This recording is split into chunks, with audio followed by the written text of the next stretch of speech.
क्या तुम्हें जरा सा भी अंदाजा है कि इंडियन सिनेमा में फिलहाल कुछ फिल्में इतने बड़े लेवल पे बन रही हैं जो कि सिनेमा का चेहरा बदलने का दम रखती है, और क्या पता 7-8 ऑस्कर भी ले आए। अरे झूठ बोल रहा है, ये झूठ बोल रहा है। हाँ यार, ऑस्कर का तो पता नहीं, पर हॉलीवुड की वार तो जरूर लगाएगी साला। इसके बाद कोई भी हमारे फिल्मों के बिना सुपर पावर के सुपर हीरोज को उड़ता हुआ देख के हमारा मजाक नहीं उड़ा पाएगा। और इसीलिए सबसे पहले बात करते हैं बॉलीवुड के अपने इकलौते dancing super hero flying jet की।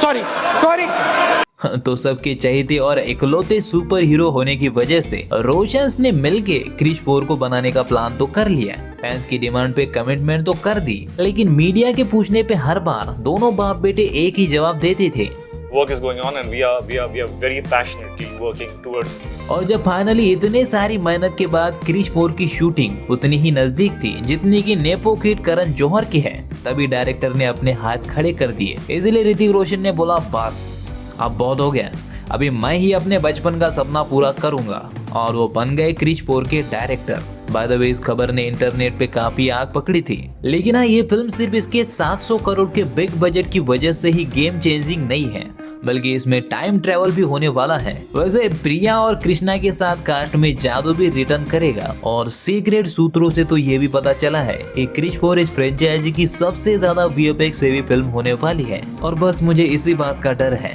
अब वैसे तो इसकी रिलीज डेट को 2026 की लास्ट में बताया जा रहा है, लेकिन इसकी कोई गारंटी नहीं है। मुझे लगता है कि 2027 की शुरुआत तक आ सकती है। लिस्ट में नेक्स्ट है SSMB 29, जिसका बजट बढ़ के अब 1000 करोड़ हो चुका है। और पहले तो इसके 2 पार्ट आने वाले थे, लेकिन अब ये ऑफिशियली कंफर्म हो गया है कि इसका अभी एक ही पार्ट आएगा। पता नहीं राजामौली ने ये डिसीजन क्यों लिया, शायद महेश बाबू से तंग आ गए होंगे। और भाई, बजट के अलावा इसमें बहुत सी बातें हैं जो राजामौली का खुद का ही रिकॉर्ड तोड़ने के लिए काफी है। जैसे कि इसके कास्ट में महेश बाबू के अलावा विलन के लिए पृथ्वीराज को लिया गया है, और वहीं पे हीरोइन बनी है विलायती गोरी प्रियंका। वहीं पे अगर मैं इसकी कहानी की बात करूँ तो इसमें हमें जंगल एडवेंचर दिखाया जा रहा है, और कहा तो ये भी जा रहा है कि महेश बाबू का कैरेक्टर बाहुबली की महाबली हनुमान से इंस्पायर्ड होगा। वैसे भी राजामौली हो और प्राचीन काल से कुछ ना हो, ऐसा तो हो ही नहीं सकता। इस बार डायरेक्टर ने कुछ ऐसा सोचा है जो ग्लोबल मार्केट को टारगेट करेगा।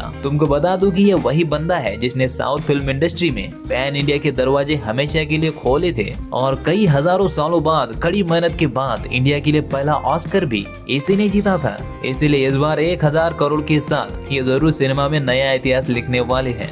और अब बारी आ गई है सबसे महंगी फ्रेंचाइज की, क्योंकि रामायणा का बजट टोटल 1600 करोड़ है। मैं दोनों फिल्मों की बात कर रहा हूँ, जिसमें से एक को 900 करोड़ लगेंगे, यानी कि फर्स्ट पार्ट को, और सेकंड को लगेंगे 700 करोड़ रुपए। और इसके ग्लिम्स ने ही ये क्लियर कर दिया था कि नीतीश तिवारी जो बना रहे हैं वो सिर्फ इंडियन सिनेमा में नहीं बल्कि ग्लोबल सिनेमा के इतिहास में सुवर्ण अक्षरों में लिखा जाएगा। बात करो अगर कास्टिंग की, तो रणबीर कपूर एज अ राम दिखने वाले हैं, यश एज अ रावणा, और साई पल्लवी एज अ सीता माँ। कोई भी इनके अलावा भी और भी बड़े बड़े एक्टर्स बाकी के कैरेक्टर्स को प्ले करने के लिए कास्ट किए गए हैं। और सच कहूं तो यार, रामायणा एक ऐसी फिल्म तो डिजर्व करता ही था। साला आदि पुरुष के बाद तो मुझे लगा था कि अपनी ही विरासत संभालने की हम लोगों की औकात नहीं है, लेकिन अब इस ग्लिम्स को देखने के बाद थोड़े थोड़े से मेरे ख्याल बदल चुके हैं। खैर, बताया ये जा रहा है कि इसके दोनों पार्ट को 1 साल के अंतर में ही बैक टू बैक रिलीज किया जाएगा, और इसीलिए इसके पार्ट 1 की शूटिंग खत्म होते ही पार्ट 2 की शूटिंग स्टार्ट भी हो चुकी है।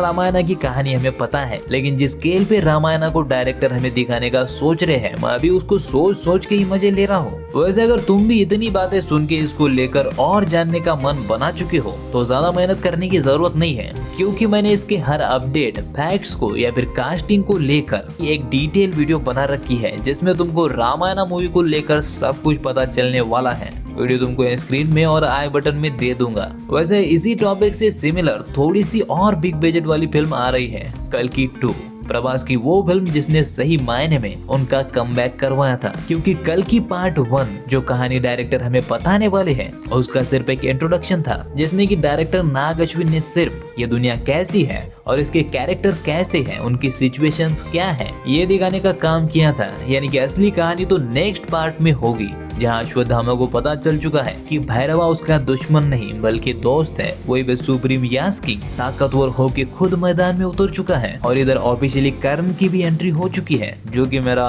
फेवरेट कैरेक्टर है। तो जरा सोचो कि कहानी में क्या बवाल होने वाला है। वैसे एक सीक्रेट बताओ, एक बात और अच्छी हुई है, प्रभास की बॉडी। खैर वैसे इसके सेकंड पार्ट का बजट 700 करोड़ है, पार्ट 1 से 100 करोड़ ज्यादा। और कहा तो ये भी जा रहा है कि इसके 2026 के लास्ट में आने के काफी ज्यादा चांसेस हैं। हालांकि मैं इसको लेकर एक्साइटेड तो हूँ ही, लेकिन साथ ही में श्योर भी हूँ कि ये प्रभास की सबसे बड़ी ब्लॉकबस्टर के रिकॉर्ड आसानी से तोड़ देगी। वैसे यार कल की जितना ही एक्साइटेड मैं अयान मुखर्जी की ब्रह्मास्त्र पार्ट 2 के लिए भी हूँ, क्योंकि पार्ट 1 में थोड़े से गड्ढे थे, लेकिन डायरेक्टर का विजन बहुत बड़ा था। और अगले में देव भी आने वाला है। अब देव के लिए किसी बड़े एक्टर को कास्ट किया जाएगा, शायद ऋतिक रोशन को, क्योंकि वॉर 2 में इन दोनों की नजदीकियां बढ़ तो गई होगी और एक केमिस्ट्री भी बन गई होगी।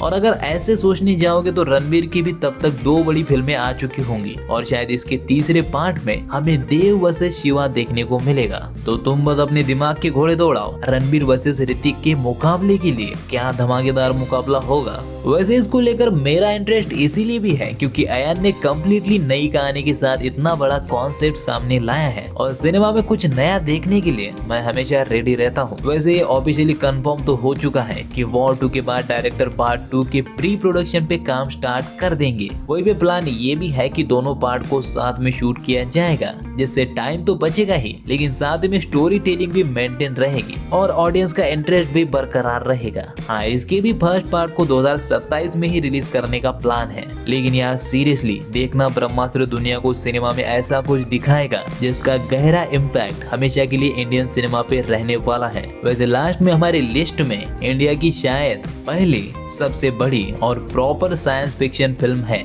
क्या तुम्हें याद है कि लास्ट बार हमने एक अच्छी साइंस फिक्शन फिल्म इंडिया में कब देखी थी? अबे बनी ही नहीं तो क्या देखोगे? तो बेटे इसी गैप को भरते हुए एटली, जिन्होंने जवान बनाई थी, अल्लू अर्जुन के साथ मिलके एक big budget science fiction film बना रहे हैं जिसका बजट 800 करोड़ होगा। अब इसके एक ग्लिम्स में इन्होंने दिखाया था कि कैसे वो अपने विजन को फुलफिल करने के लिए दुनिया के बेस्ट वीएफएक्स और फाइट मास्टर्स के साथ टीम अप कर चुके हैं। और यार सच में वो वीडियो देखकर मेरे को लग रहा था कि एटली ने कुछ बहुत बड़ा प्लान किया है। वैसे अल्लू के साथ इसमें दीपिका और मृणाल ठाकुर भी देखने वाली है। अब हीरो का रोल क्या होगा कुछ पक्का तो नहीं है, पर उसको लेकर खबरें उड़ती रहती है। और हाल ही में आई रिपोर्ट्स की माने तो इसमें अल्लू अर्जुन के 4 रोल होने वाले हैं। हाँ, अल्लू दादा का, बाप का, भाई का, सबका खुद ही प्ले करेंगे रोल बे। मैं सोच रहा हूँ कि इतना बजट होके कास्टिंग में कंजूसी क्यों कर रहे हैं ये लोग। खैर मजाक की बात साइड में, लेकिन अगर 4 रोल है तो आई थिंक चारों इम्पोर्टेंट होने वाले हैं, क्योंकि एटली कुछ भी